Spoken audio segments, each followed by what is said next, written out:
plain of the mountains of Indonesia lies the Grasberg mine.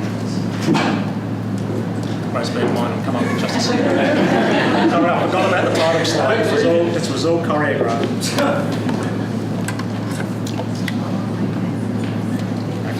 Beautiful, 20 seconds. It really is like that. Here we go. Okay. It's the largest gold mine and third largest copper mine in the world. Somewhere in the things you own, such as jewellery, electronic items, gold from this mine is probably found. 230,000 tonnes of tailings per day wash out of that mine, down through the river system and then out to sea. The toxic runoff from the mine will probably continue indefinitely. The river system and surrounding lands and the outlet to the sea have been devastated, as have the lives of the local communities that rely on those systems. The Paraguayan Chaco is a semi-arid region in Paraguay that's rapidly being deforested. One of the main crops they grow is soybean.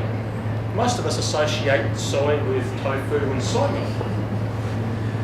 But only a small portion of soy is actually consumed directly by humans. Most of it ends up being used as feed for poultry, pork, cattle and even farmed fish.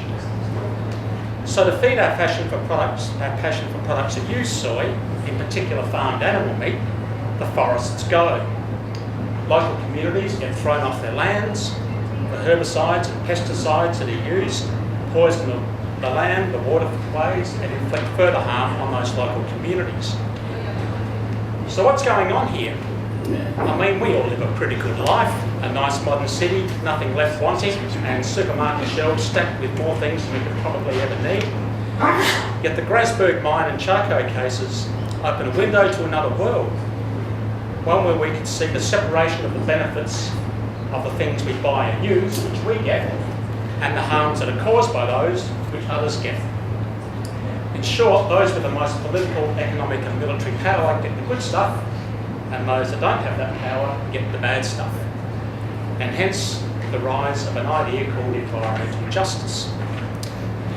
But let's step things up a little bit and look at things at the global level through a concept called the ecological footprint.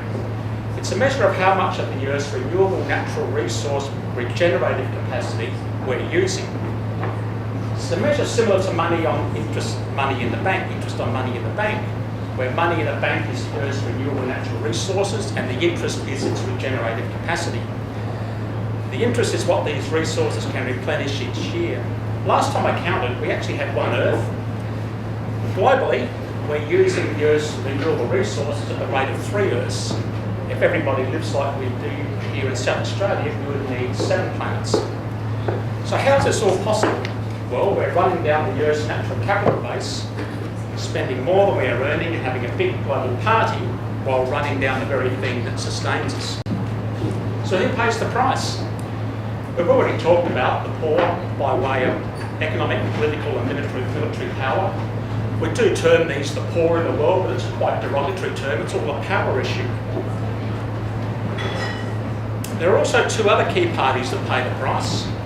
One are future generations that follow us, and the other are all the species we share the planet with, not just those living now, but all those that would have followed, would we have let them. But is there anything wrong with this? I mean, what have future generations ever done for us? Well, nothing.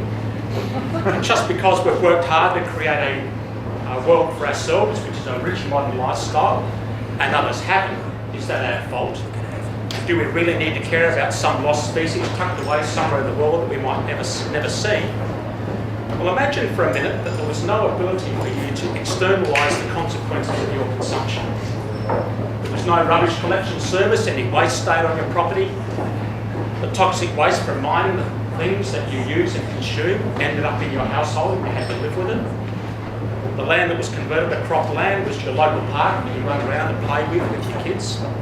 The polluted water and from herbicide and pesticide use was what you drank and bathed in. How would you feel about it?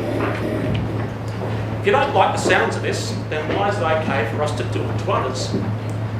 It's okay to treat people differently, and it is fair to do so as long as there's a morally justifiable and defensible reason to do so. It's not morally defensible, though, to treat others so they carry the cost of our lifestyle simply because they are separated from us in time and space, lack power, or just don't happen to be human. It's unjust and morally repugnant that we live in a society where this is the norm. So does it really need to be this way, and can we do anything about it? Are all of us really sitting here powerless and caught up in a society that simply allows this to happen and we can't do a thing? Sadly, we live in a world where the drivers of our economic system, the corporate world, is rewarded for pushing costs onto others and appropriating benefits to themselves. Government isn't much better, and in many ways is captured by corporate interests. So the odds are pretty much stacked against us. And should we just sit back and accept it? Well, no. And we can do something about it. And here's my quick list. First is inform yourself and do the best you can to consume things that give some comfort that they have minimal harm caused in their production. It'll be a journey and there's no quick fix, but the journey can start now for us all.